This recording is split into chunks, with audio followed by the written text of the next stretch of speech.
everybody, welcome back to another episode of Fix Your BS, where BS stands for belief systems and business systems and balance sheets. That's right. We talk about things like relationships, business, money, health, and also belief. Another word for that is faith. And we find people on the internet that are killing it in one or more of those areas. And today we have someone that is doing that in not just one area, but really all the areas. She is amazing. Her name is Kelly Roach, and she is one of the only female founders in the online space to build her company from zero to, wait for it, 8 figures without any debt, without any investors, or without any outside funding. She is a former NFL cheerleader and Fortune 500 executive turned 8-figure entrepreneur who is empowering thousands around the globe to achieve financial and lifestyle freedom through entrepreneurship. If I could talk today, entrepreneurship. That's a fun word. Thank you, Kelly, for being here. I really appreciate you, and I'm looking forward to giving some amazing guidance to our listeners. Yeah. I'm so excited to be here. Thanks for having me. Awesome. So tell me a little bit about this online entrepreneurship journey. Most people online either are users or they're trying to figure out how to make money off of that. Yeah. They're one or the other. So talk to me a little bit about that, because you know it's so rare to go from 0 to 8 figures without using debt, without using investors. So I'm intrigued. For sure. Yeah. Well, I was super lucky. So, I mean, I will say I worked for over a decade for a Fortune 500 company, and I started in the most entry-level job that they had available. And I was the first one in and the last one out, basically every day for 10 years. I mean, not kidding. I was in on the weekends, right? But it paid off because I really learned everything there is about, you manages like balance sheets, about P&Ls, and about managing people and recruiting and training and hiring and sales and marketing and, you know, every element. And I ended up managing 17 locations and building a team of 100 people. And, I did that. I loved the work. I got to a point where the work was not enough. I wanted the work to be making a difference in the world. And I wanted to not just be making millions of dollars for a big corporation on the stock market. I wanted to be actually helping people. And so in 2012, I decided to, start my own business as a side hustle. And I decided that I was going to take the skills that I learned in all these years of sales and leadership and people management and all of these things, and help small business owners learn how to put sales systems in their business, learn how to grow. And, so for me, I had this huge advantage coming into the online world because I really was bringing these best practices that billion-dollar companies use offline, and I was simply pulling them online. And what I discovered really, really quickly was that in the land of the internet, a lot of people decided one day that they wanted to start a business. They have a passion, they have something that they love to do, they have something that they want to do to make a difference.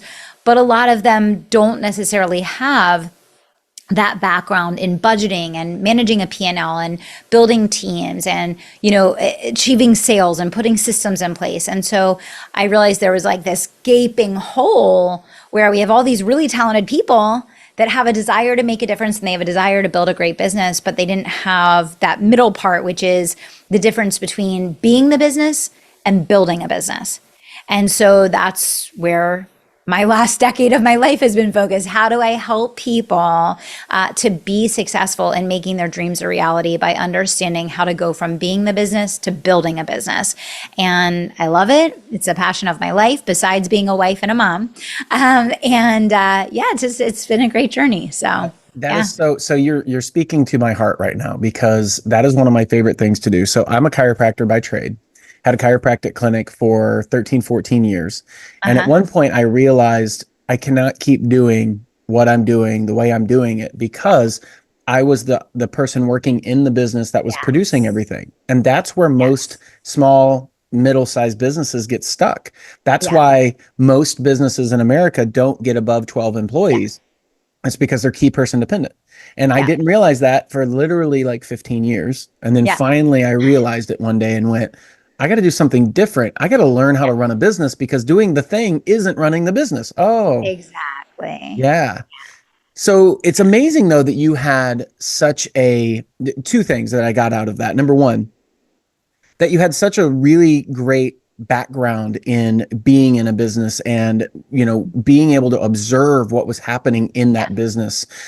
You also obviously had as a former NFL cheerleader too, you probably saw some of the business side of things as well. Oh, So yeah. you took all that information and then you said, I'm going to implement this. So the second key to that is getting over the fear of, can I do this? That voice in the back of your head that maybe I'm not cut out for this, or I don't know. So how did you take the information you had and say, I'm going to go ahead and turn this into a business? And then number two, get over the fear of taking that leap of saying, I'm going to get over myself and that fear of not of showing up and maybe not knowing everything For and sure. taking that criticism from people. So how did you Yeah. do those two things? Well, I want to say one thing that I think is really important for everyone listening, which is that you know so much more than you think that you know, but because you discredit your past work experience, you're not tapping into it. This is the biggest mistake I think that people make in the online world, which is that when they transition from being in a job to building their business, all of a sudden they put this wall up and they're like, well, I didn't like that job. I didn't like corporate. That wasn't my dream. And so they shut down everything that they learned, everything that they could apply, everything that they could have pulled from that experience, and they don't apply it in building their business. And it is insane. I talk to people that have unbelievable careers under their belt before they became an entrepreneur, and yet they're flailing about with very basic things that I know that deep down they know. But for whatever reason, they've gotten this idea in their mind that like corporate is bad, jobs are bad, being an employee is bad. And so they refuse to tap into that just abundance of knowledge and expertise that they have in building their business. And so for everyone listening, I implore you to like open that vault and allow yourself to explore what's inside. For me, the number one thing that allowed me to catapult my business to where it is. And now I have 6 companies. So I run a portfolio of 6 companies. After my first business hit 8 figures, I started building all these subsidiary companies that I'm now running today. And I have leaders and executive team and all of that. But the reason I was able to do that was that every step of the way, I was tapping into what I had learned from my past.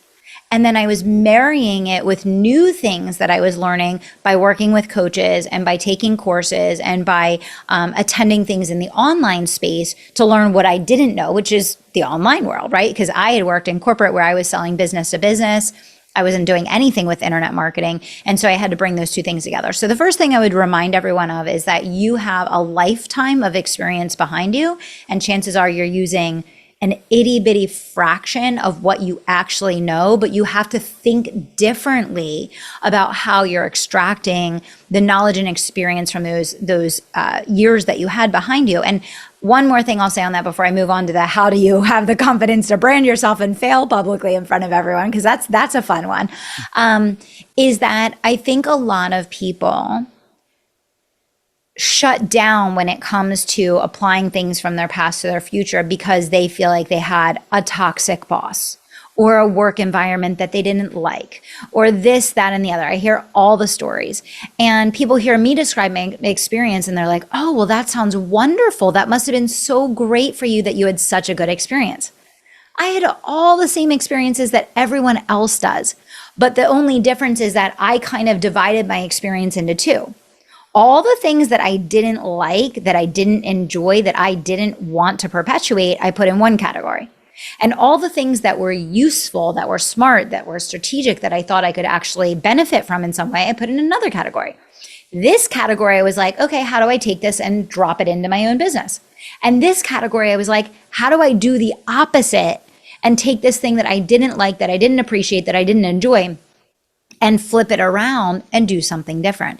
And I feel like people don't just take a minute to do the critical thinking to find that application. I want to stop you right there because that right there, you just said we could talk for hours on that. Yeah.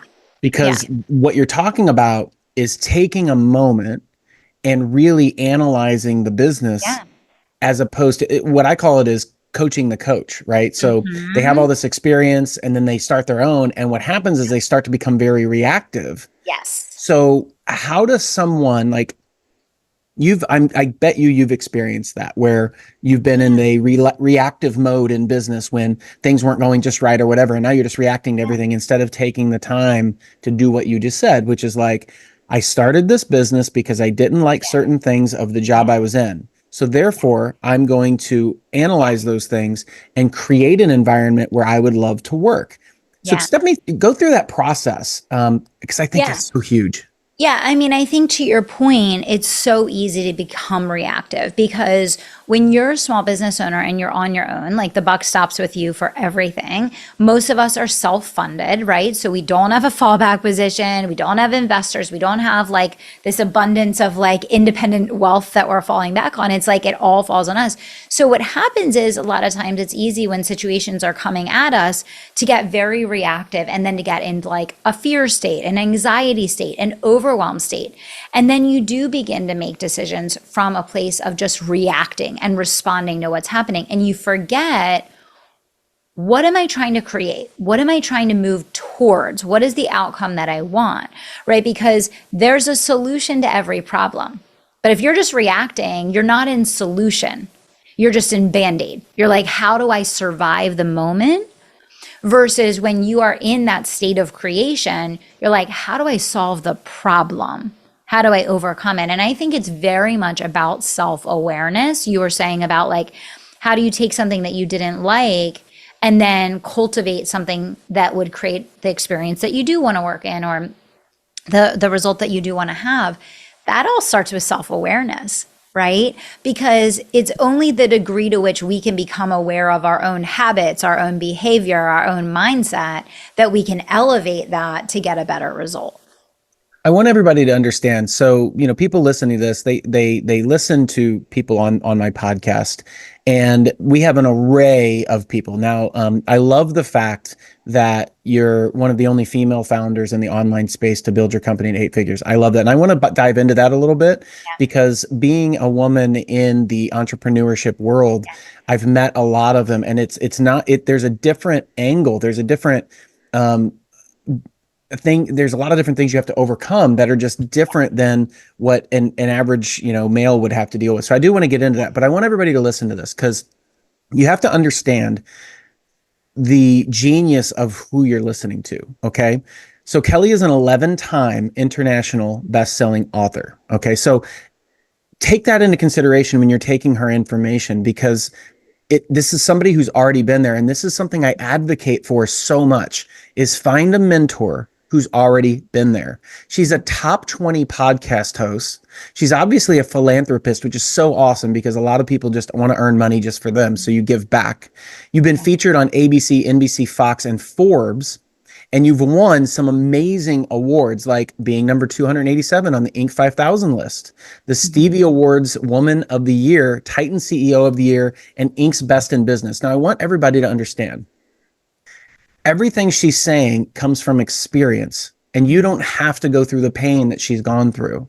So you need to listen up. But I would like to talk a little bit about that. Being a woman, not only a mom, not only a wife, but a woman in the entrepreneurship space or just in business in general. Give me some of the insights that you feel like you've, I don't want to say dealt with, but you had to overcome or you had to understand in order to get to this level of success. Yeah. Yeah. Well, you know what? I think my opinion on this is probably very contrarian to a lot of people, but I will say, I think the biggest mindset is your own mindset, right? I didn't believe that there was anything holding me back from this level of success except me. And so that's why I feel like I was able to get here.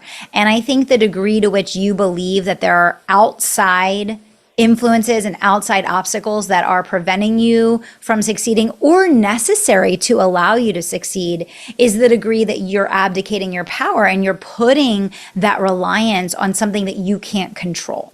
Right. Yes. And so I think that was a big thing for me. I will say that I have been super blessed. You know, I've been with my husband we just celebrated our 14-year wedding anniversary. We've been together for 18 years. My daughter is 10, and I have a massive amount of support from my husband. I retired my husband when my daughter was born. So he has been home full time. I literally kept my full-time executive job for over 5 years while I was building my business so that we could have my husband be home, so that we didn't have to put my daughter in daycare, so that we could be a very family-centric kind of unit, so to speak. And so I think that for a lot of women, one of the things that they struggle the most with is asking for help. And what I say all the time is I was very blessed that I landed a husband and got in a relationship where I have that support. Not everyone does. And if you are a woman that wants to go far and wants to go high, you have to be willing to ask for help. And you may have that help organically built in, or maybe you don't. And if you don't, you need to invest in, getting the housekeeper, which I still have a housekeeper, but getting the housekeeper and getting someone to help you with laundry and, getting someone to help you come clean and, maybe, getting some help with the kids or whatever the case. If you don't have that built-in support system, you can't be afraid to ask for help, because I do think that is a big difference that I see between men and women. Men know and they will get help. Right? A lot of times women don't, and it leads to severe burnout. And I mean, of course that applies to everyone, right? But I think that's just an important thing to mention. I love what you've said though about beliefs. Okay. Because obviously I wrote about fix your belief systems. Yes. And basically what you're saying is what you look for is what you'll find. So yes. You look for excuses. If you look for reasons why something won't work, then you're going to find that. But if you look for the solutions, like you said, solution oriented, that is something that is so hard for most people, because it is the direct opposite of what our society tells us. Our society tells us to whine and complain and focus on the things that are holding you back, and I'm being pushed down by the man or whatever. And I love that you literally walked into this into this conversation of being a woman entrepreneur. You didn't mention anything about it. You're like, look, find the solutions, figure out what your, where your limitation is or what issue you're running into and what's the solution for it. I just love that. Yeah. Yeah. And you're right though about society and culture. And there's two types of people, right? There's the kind of person that there's a solution for every problem. And then there's the kind of person that there's a problem for every solution. And we wake up in the morning every single day, and we as humans are given free will, and we have the power of choice to make 3,000 new decisions every single day. And so we're getting to decide every morning, which side of the bed am I waking up on? Is there a solution to every problem, or is there a problem to every solution? And that's for all of us, right? And so I think it's just remembering that we're co-creators of our life, remembering that we have free will, remembering that every day is a new opportunity to make those choices. And listen, entrepreneurship is really hard. It's really hard. I say this all the time, and I love business. I'm a business growth strategist. Like, I feel like that is the calling. It is the gift God gave me. It is my natural, innate talent. And I love running companies and building companies. That said, usually by 8:30 in the morning, you get your first punch in the face. Okay, that's what being a founder entails. And, so I think it's just important to hold that intention and realize that if you're listening to this show today and you're like, Kelly, you're so upbeat and you're positive and it's this and that because you've had all of this success, but it's a lot harder for me. No, I'm here to tell you it's really hard for all of us. It's just, again, to your question and to the point that we were talking about earlier, it's just a matter of you can decide to be reactive or you can be proactive. Those challenges are going to come across your plate no matter what. There's nothing you can do to prevent it. It's who you're being in the moment that challenge comes your way, that you then decide, okay, here's how I'm going to show up in this moment. Here's how I'm going to handle this challenge, right? Yeah. No, and you're so right. And what people don't realize is that is a habit or a skill you can learn. Yes. I think that's a really important point. And it is, I call it brain training, right? It's brain training, and it is literally training your mind, and it's training your brain, and it's raising your awareness to identify. And I've had to do this with myself, identifying when I'm not being my best self in the way that I'm responding to something or the way that I'm perceiving something, or even how much energy I'm giving something. And the more that we raise that awareness, the more emotional control that we can exert. It doesn't mean, when I say emotional control, I don't mean don't feel your feelings. I think it's really healthy to feel every emotion on the human spectrum. We're meant to. But emotional control is your ability to make decisions in spite of your emotions, not make decisions because of your emotions. And that's the difference, right? So I love what you're saying, because what you're saying is take responsibility. Yeah. And one of the things I teach, and I don't know if you've ever heard this, but I teach that there's only 4 things you can actually control. Those things are your thoughts, your beliefs, your emotions, and your habits or your actions. So, yeah. And so when I talk about, a lot of people misconstrue when I talk about controlling your emotions.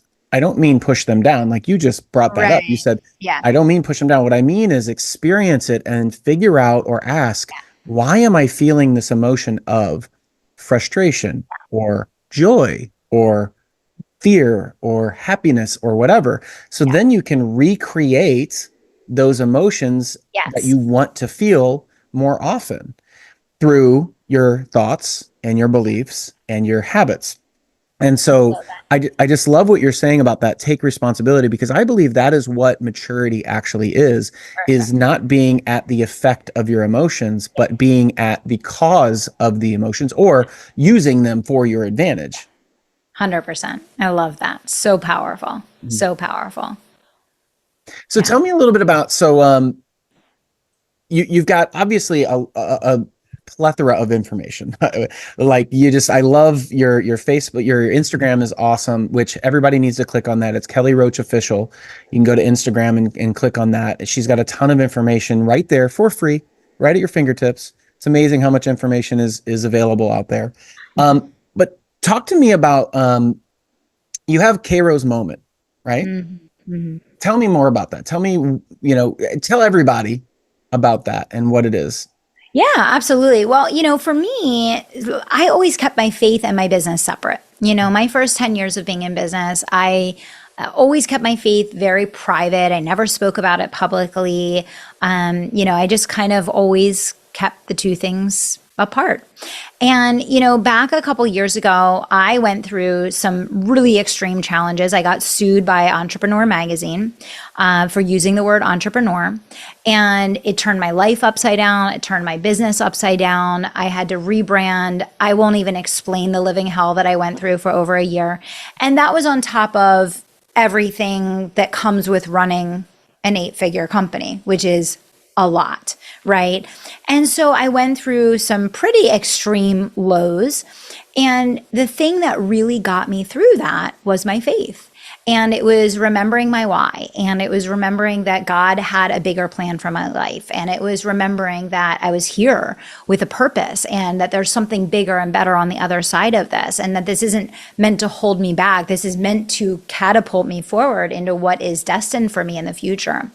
And when I came back from all of that, and when I was like my next level self, and I was able to close that chapter and just keep leading forward and building even my new companies. Now I still have my original company, and now I'm building the other new ones side by side with it.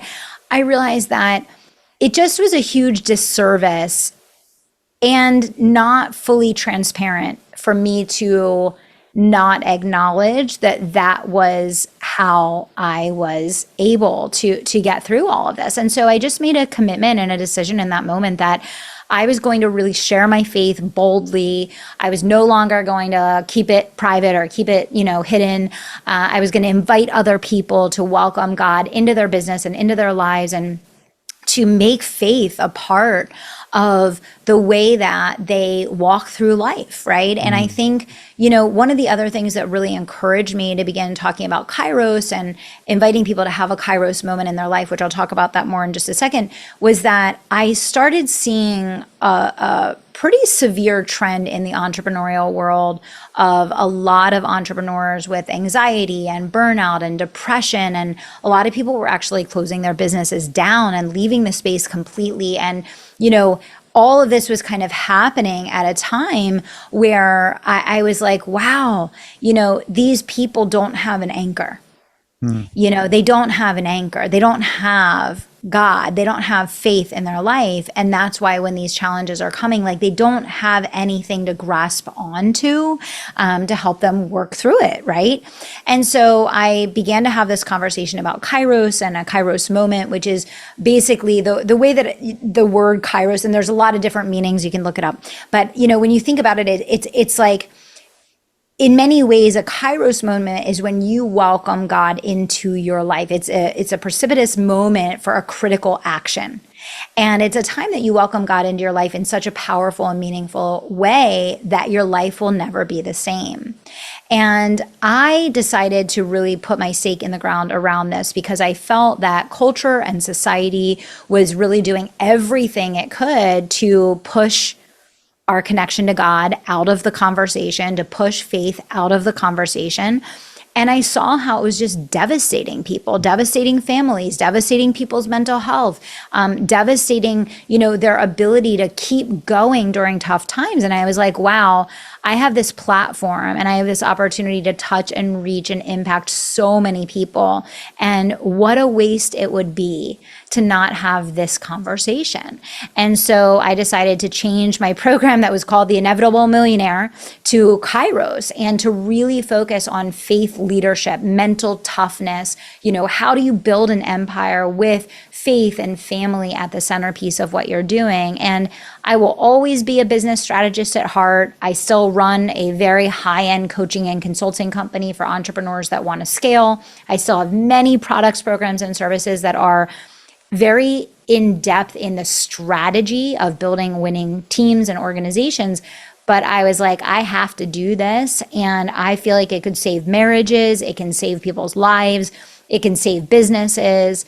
And so that's where we are. That was very well That was a long answer to your question. No, I love long answers. I mean, it explains it. So it's very well said. And just so everyone knows, so I'm a chiropractor by trade. Obviously, that was my original thing. Now I do what you're doing, basically consulting and scaling in businesses and joint ventures and those type of things, and helping people really put the things that I've learned into place. But when you say Kairos, they're probably thinking like chiropractor. No, it's Kairs. That's what a Kairos moment is. And so I wanted to make sure that everybody knew that, Kairos.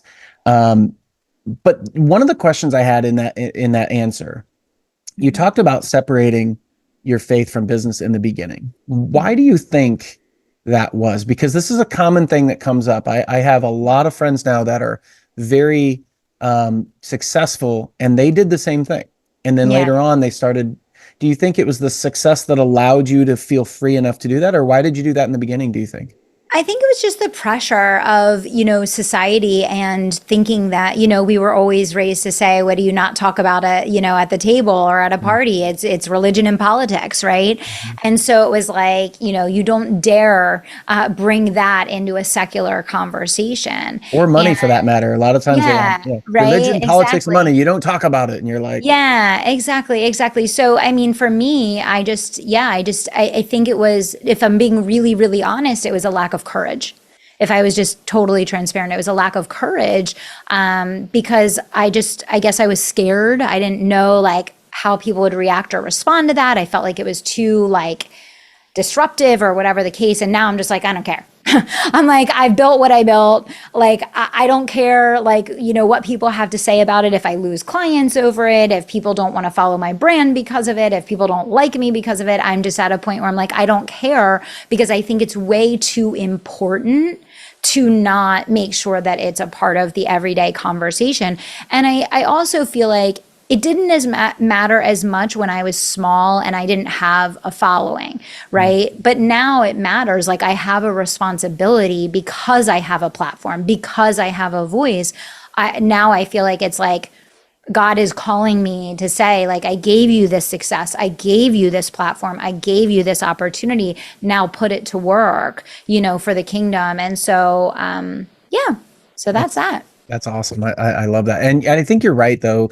In the beginning, when you're growing a business, you're not, there's some fear, I think, or lack of courage, if you want to say it like that, if I put my full true self out there, then maybe people won't want to do business with me. And therefore my business won't take off and won't won't actually leave the ground and get to that, Yeah. 6, 7, 8 figure mark. When you do become successful, and I've seen this over and over again, where you do get to that point of like, you know what, I just want to be me. I just want to be Mhm. me. And it's so hard to start there, but I can tell you this, if you start there, it Mhm. is easier later on because otherwise you have this transition where people don't fully know you. You're not fully transparent, and therefore they become fully aware of who you are through your transparency. And then they're like, wait a minute, I thought she was something different. And that can cause a little bit of this resistance. So it's better to start and just be like, you know what? This is who I am. Take it or leave it. Then your Mhm. tribe will build, and just be you, be your Yeah. authentic self. And it's okay to be you. I didn't know that for a long time. I Yeah. really didn't. The other thing I wanted to point out too, that in that story was every entrepreneur or business owner I've ever talked to goes through something similar to what you went through. I went through it a couple of years Mhm. ago, last year, that sort of thing, where there Yeah. were things occurring that were out of my control, that were unforeseen, and it was just like getting slapped in the face. Yeah. 100%. And Yeah. you have to have something, a something, Yeah. a system, a support group, a faith, a Yeah. religion, a something to be Yeah. like, this is for a reason. It's all going to be okay. Move forward every day. Yeah, for sure. For sure. Everyone does, right? And that's what ends up separating people that have extraordinary levels of success from those who don't, because the people that have extraordinary levels of success simply responded to the hurricane differently than the people who didn't have extraordinary levels of success. Like, we all face the same things. It's just that that creates the fork in the road. Some people continue forward on their journey from there. Some people unfortunately do not. And that's really the difference, right? I love that. And you're right. It's like whatever meaning you put on it. So Yeah. this is, if you put the meaning that this means I should stop, this is Yeah. obviously a sign, then you've given up or you stopped. In That's fact, I think that's yeah. the only failure, is just Yeah. quitting or giving up or Exactly. stopping. I remember there's this story of Donald Trump in 1990, where he and his wife or girlfriend or whoever at the time was walking down the street, and there was somebody that was on the edge of the street that was begging for money, or asking for money, and his wife or girlfriend at the time said, "Isn't that sad?" And he goes, "Well, that person is $900 million richer than I am right now, because he was $900 million in the hole." Mm. So one of the things that I really love is the idea of wherever I'm at right now, there are people that are worth billions or multiple hundreds of millions or tens of millions that have been right where I'm at or worse. Yeah. Oh, yeah. And so it gives me that different perspective to say, how can I find a solution to whatever I'm facing? Yeah. Yeah. That's really what an Yeah. entrepreneur is, right? Yeah, I mean, that's it. I mean, innovation is the heartbeat of entrepreneurship, and innovation is solving problems in new and different ways. And if you can remove the emotion from problems and simply focus on identifying solutions, you're going to move so much faster. You're going to have so much more success, and you're going to have so much less burden in the process of going through what you're going to go through anyway. Right? So, Right. yeah. Right. Yeah. I always say there's only one thing that's going to happen. So why suffer with all of the potential what ifs Yeah. in the meantime, For right? sure. For sure. For So sure. tell me about the live launch of the Kairos movement. Is that coming up, or? Yeah, well, the next one is going to be in September. Mhm. So we only open up registration once or twice a year for the Kairos program. But the next one will be in September. And the focus is really going to be about becoming a kingdom warrior, right? Knowing your why, knowing what your mission is, knowing what your movement is that you're trying to create, and kind of getting in battle mode, right? Because when we look at what is in front of us economically, globally, what is happening in the world, chances are the next 12 months are going to be a pretty crazy ride, right? They're going to be a pretty crazy ride. And so, what I want to do is, I really want to equip people and help them to understand how they can show up during these times and how they can navigate these challenges to really make this the best year of their life versus the reaction and the response that the vast majority of people will have, which is going to create a lot of pain and a lot of suffering. So I'll give you the link for the wait list. You can throw it below here if people want to learn more about the movement and just be notified, when we get closer to the date. Absolutely. All of your links, your Instagram, Twitter, Facebook, LinkedIn, and, anything that you have will be listed below. So you guys are listening to this, if you're on any platform, but if you're on YouTube or whatever, you'll see those links. You can click on those. It'll take you directly to her pages. But Kelly, I just, and I mean this in the nicest way possible, or the most sincere way possible. I just love what you're about. I love you as a person. Like, just seriously, I think that's something that it's not shared enough today, like just loving on other people and saying that, that people just, I really don't think they think it's okay to say that. Yeah. And I'm like, look, it has nothing to do with other than just you're successful, but you're also committed to something that's greater than yourself. And I love the fact that you are out promoting for people to figure that out for them, and how you did it as well, and connecting that for them. That is really amazing. And kudos to you for that. Thank you. I appreciate that. Final thing, is there anything that you would like to give as a tip, a strategy, or something that just is so meaningful that comes to you that you lived, or that you'd like to share with the audience that they can maybe implement in their life, or some aha moment that you had? Well, I'll say the most important thing that will make the business building journey less painful, a lot easier, a lot more profitable, is to understand what the basic drills are for success in your business and just do them every day. And I see people complicating and complicating and complicating what they're doing. And it becomes this like Franken business where they're just confused and they're overwhelmed and they're stressed and they're running in 1,000 different directions. Just figure out a few fundamentals, just like a sports team does. And when you start work each day, run the drills on the basics. And if you do that, your business is going to blow your mind, and you're going to have fun, and you're going to make a lot of money. I think just reminding people to keep it simple and to run your own race, right? You're going at your own pace, you're running your own race. Put the blinders on, focus on your mission, your vision, your path, and using your gifts in the way that you were intended. That is so true. And honestly, that brings up a point that I lived for a long time, which was the comparison that killed my drive, because I expected I should be further along or better than I was, or whatever. And it really made me a bear to be around, because I was just unhappy with where I was, even though if people looked at me from the outside, they'd say, oh, you're successful. Yeah, but I'm not, whatever. For sure. So being content with where you're at in the moment, running your own race, and something I've heard over and over hundreds of times on this podcast, as I've recorded, 80 or so episodes with amazing people, is the consistency. Just be consistent, keep it simple, be happy where you're at, and keep moving forward, and great things will happen. That's called having faith. That is called having faith. Yeah. That is awesome. 100%. Well, Kelly, thank you so much for being here. So many amazing points that you've made, and everyone that's listening to this should really take heed, because this is somebody that is extremely successful in every area of life. Doesn't mean it's always been perfect, but it means that she's constantly striving to look at solutions and get better.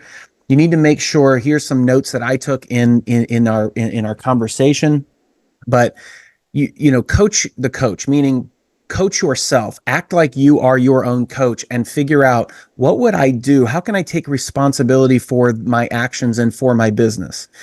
Tap into what you've learned from the past and continue with new learnings, and share that with other people. It's okay. Nobody's perfect, but you know more than you know. Your beliefs are so important, and make sure you guard them and pay attention to what your beliefs really are. A belief is nothing more than a thought that is repeated enough times with enough emotion that your subconscious mind believes it. So pay attention to what those are, and make sure they're benefiting you. Mm-hmm. Be a solution-oriented person instead of a problem-oriented. So is there a problem for every solution, or a solution for every problem? I love that quote. That is awesome. So thank you everybody for listening to this. Make sure you share this episode. Make sure you click on all the links that we have listed. This is how we reach more people and how we help more people. Kelly took the time for free to give you these nuggets of information. The least you can do is click share so you can help your friends, your family, your fellow business people learn these important insights. Absolutely. Until next time, everybody, this is, I'm like reeling with all the thoughts that I want to say, but I could talk to you for hours, I think, Kelly, I really could. But like I said, this is Fix Your BS. This is Fix Your Belief Systems with your host, Dr. Greg Persley, also known as Dr. G, where we are building your dream life on your terms from other people that have already been there and already done it. Until next time, remember to fix your BS.